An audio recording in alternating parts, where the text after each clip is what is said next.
तो दोस्तों जब से भारत के द्वारा S-400 मिसाइलों को रशिया से खरीदा गया है तब से ही पाकिस्तान परेशान है। इवन S-400 मिसाइल को लेकर पाकिस्तान के मन में इतना अधिक डर है कि मिसाइल का पहले बैच का डिलीवरी होते ही पाकिस्तानी मीडिया रोना धोना भी शुरू कर दिया था। और दोस्तों फिर से एक बार पाकिस्तानी मीडिया के अंदर भारत के S-400 को लेकर चर्चा तेज हो गया और इसके पीछे कारण है रशिया की तरफ से S-400 के ट्रेनिंग इक्विपमेंटों के सप्लाई। पाकिस्तानी मीडिया में हाल ही में ही एक रिपोर्ट जारी करते हुए दावा किया गया कि रशिया भारत को S-400 मिसाइलों के फर्स्ट बैच डिलीवरी करने के साथ साथ अब इन मिसाइलों के ट्रेनिंग इक्विपमेंटों को भी सप्लाई कर रहा है। दोस्तों आज के इस वीडियो में आप लोगों को बताऊंगा कि कैसे भारत के S-400 को लेकर पाकिस्तानी मीडिया में रोना धोना मचा हुआ है और कैसे पाकिस्तान के द्वारा S-400 के ये ट्रेनिंग इक्विपमेंट को लेकर चर्चा किया जा रहा है। तो डिटेल में इन विषय के बारे में जानने के लिए वीडियो के आखिर तक बने रहिए और चैनल को सब्सक्राइब और वीडियो को लाइक जरूर कीजिए। तो दोस्तों हाल ही में पाकिस्तानी न्यूज वेबसाइट thetribune.com.pk में भारत के S-400 को लेके एक आर्टिकल लिखा गया जहां पे उसके तरफ से दावा किया गया कि भारत को रशिया और यूक्रेन के इस लड़ाई के दरमियान भी रशिया से हथियारों का सप्लाई किया जा रहा है। दोस्तों ट्रिब्यून के इस रिपोर्ट में हाल ही में रशिया के द्वारा भारत को S-400 ट्रायम्फ मिसाइल डिफेंस सिस्टमों के ट्रेनिंग इक्विपमेंटों को प्रोवाइड करने का बात कहा गया। असल में देखा जाए तो ये खबर फ्राइडे के दिन ही पब्लिक हुआ, जिसके बाद इस खबर को पाकिस्तान के कई सारे अन्य मीडिया पोर्टल में भी उठाया गया। वैसे अगर देखा जाए तो पाकिस्तान भारत के S-400 मिसाइल डिफेंस सिस्टम से काफी अधिक परेशान है। जब से भारत के द्वारा S-400 सिस्टमों को खरीदा गया है तब से ही पाकिस्तान के अंदर ये एक रेगुलर चर्चा का विषय बना हुआ है। और पिछले साल जब भारत को रशिया से पहले बैच के S-400 मिसाइलों के डिलीवरी मिला तब तो पाकिस्तानी मीडिया में इसे लेके चर्चा इतना अधिक किया गया कि लगने लगा कि S-400 मिलने के बाद तुरंत ही भारत पाकिस्तान के ऊपर हमला कर देगा। दूसरी तरफ पाकिस्तान S-400 डील को लेके रशिया को भी कोसता रहता है और अमेरिका को भी कोसता रहता है। पाकिस्तानी मीडिया का कहना है कि रशिया दोगला नीति को अपना रहा है, क्योंकि पाकिस्तानी मीडिया का सोच ये है कि रशिया चाइना के कैंप में है जहां पे पाकिस्तान भी है। वहीं पे दूसरी तरफ पाकिस्तानी मीडिया के द्वारा अमेरिका को कोसने के पीछे कारण ये है कि अमेरिका के द्वारा S-400 डील के कारण टर्की के ऊपर सैंक्शन तो लगाया गया है, लेकिन भारत के ऊपर अमेरिका ने सैंक्शन नहीं लगाया। दोस्तों भारत जब भी कोई हथियारों के डील करता है या फिर हथियारों को विकसित करता है तब पाकिस्तानी मीडिया में खाली एक ही बात को लेकर चर्चा किया जाता है कि इससे स्ट्रेटेजिक इम्बैलेंस होगा और साउथ ईस्ट एशिया में एक हथियारों का दौर होगा। पर पाकिस्तान भूल चुका है कि उसका इकोनॉमिकल हालत इतना बदतर हो चुका है कि वो चाहेगा भी तो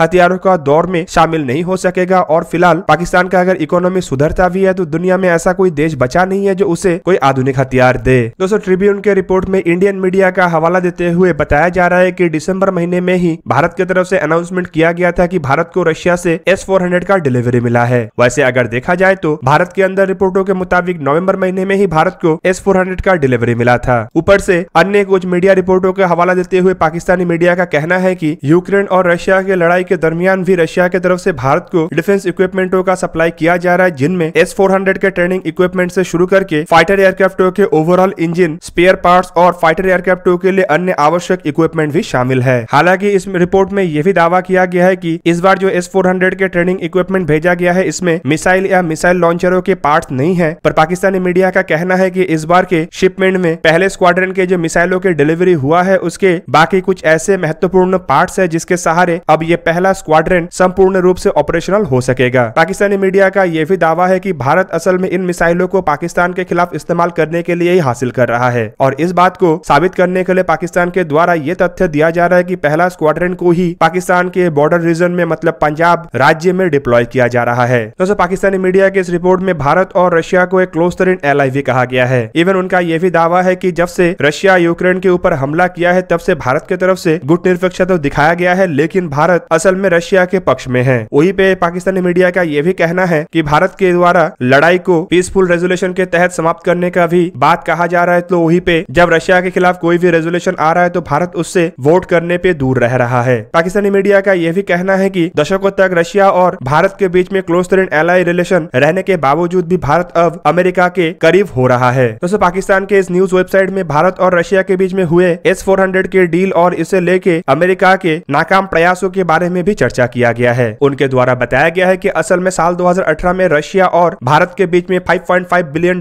के लागत से S-400 मिसाइल डिफेंस सिस्टमों के ऊपर डील को संपूर्ण किया गया था, जबकि इसके बाद अमेरिका की तरफ से काटसा के सैंक्शन के तहत भारत को कई बार इस डील से पीछे हटने के लिए कहा गया है और कई बार भारत के इस डील को रोकने का भी प्रयास किया गया है। दोस्तों ये जो काटसा सैंक्शन है ये असल में अमेरिका का एक ऐसा सैंक्शन है जिसके तहत कोई भी देश अगर रशिया से $15 मिलियन से अधिक के हथियारों की खरीदारी करता है तो अमेरिका उसके ऊपर सैंक्शन सैंक्शन लगा सकता है। पर वहीं पे पाकिस्तानी मीडिया का रोना इस बात को लेकर भी है कि काटसा के नियम रहने के बावजूद अमेरिका की तरफ से ना भारत को रोकना संभव हो पाया और ना ही अमेरिका दिल से भारत को रोकना चाहता था। ट्रिब्यून के रिपोर्ट में रशिया और टर्की के S-400 डील और उसके ऊपर अमेरिका की तरफ से लगाया गया सैंक्शन का भी चर्चा किया गया। ट्रिब्यून का रोना इसीलिए भी है क्योंकि उनका कहना है कि भारत के ऊपर अमेरिका ने कोई एक्शन तो नहीं लिया, लेकिन टर्की के ऊपर अमेरिका के द्वारा जो एक्शन लिया गया है उससे पाकिस्तान के एलाई टर्की बुरी तरीके से फंसा हुआ है। चलिए दोस्तों, अब आप लोगों को मैं कुछ ऐसे कारणों के बारे में बताता हूँ जिसके लिए पाकिस्तान S-400 के डील को लेके इतना अधिक तिल मिलाया हुआ है। Basically S-400 missile defence system 40 kilometre के रेंज से लेके 400 किलोमीटर के रेंज तक किसी भी तरीके के हवाई टारगेटों को न्यूट्रलाइज कर सकता है, चाहे वो क्रूज मिसाइल हो, बैलिस्टिक मिसाइल हो, अनमैन एरियल व्हीकल हो या फिर हाई ऑल्टीट्यूड में और लो ऑल्टीट्यूड में उड़ने वाले एयरक्राफ्ट हो। और अगर भारत इन मिसाइलों को पाकिस्तान के साथ लगे हुए बॉर्डर रीजन में डिप्लॉय करेगा तो इन मिसाइलों के रेंज में पाकिस्तान के अंदर एयर स्पेस में उड़ने वाले एयरक्राफ्ट भी आ जाएगा। दूसरी तरफ S-400 से भी खतरनाक है इसके रडार सिस्टम, जो कि 600 किलोमीटर दूर तक टारगेटों को ट्रैक कर सकता है और S-400 मिसाइलों को टारगेट तक भेजने में मदद कर सकता है। और दोस्तों 600 किलोमीटर का रेंज इतना अधिक होता है कि पाकिस्तान के एयर स्पेस में इवन पाकिस्तान के एयर बेसेस से कोई एयरक्राफ्ट टेक ऑफ करने के तुरंत बाद ही भारत में बैठ के ही उन एयरक्राफ्टों के जानकारी हासिल कर सकता है। और S-400 के सबसे लंबे दूरी तक मार करने वाले मिसाइल का अगर इस्तेमाल किया जाता है तो इन एयरक्राफ्टों को एयरबेस के ऊपर ही तबाह किया जा सकेगा। इवन दोस्तों, जो पाकिस्तान आए दिन अपने परमाणु हथियार और बैलिस्टिक मिसाइलों से भारत को डराने का प्रयास करता है, S-400 उसे भी टेक ऑफ करने के तुरंत बाद तबाह कर सकता है। ऐसे में पाकिस्तान का जो परमाणु हथियारों को लेकर ब्लैकमेल करने का नीति है वो S-400 से एक तरीके से ध्वस्त हो जाएगा। दूसरी तरफ पाकिस्तान तिलमिलाया हुआ इसलिए भी है क्योंकि पाकिस्तान के पास भारत के मिसाइलों को रोकने के लिए किसी भी तरीके का कोई भी इक्विपमेंट नहीं है। वैसे S-400 को काउंटर करने के लिए पाकिस्तान के द्वारा चाइनीज इक्विपमेंटों को खरीदा तो गया है, लेकिन चाइना के मिसाइल भी चाइना के बाकी इक्विपमेंटों के जैसा ही है, जो कि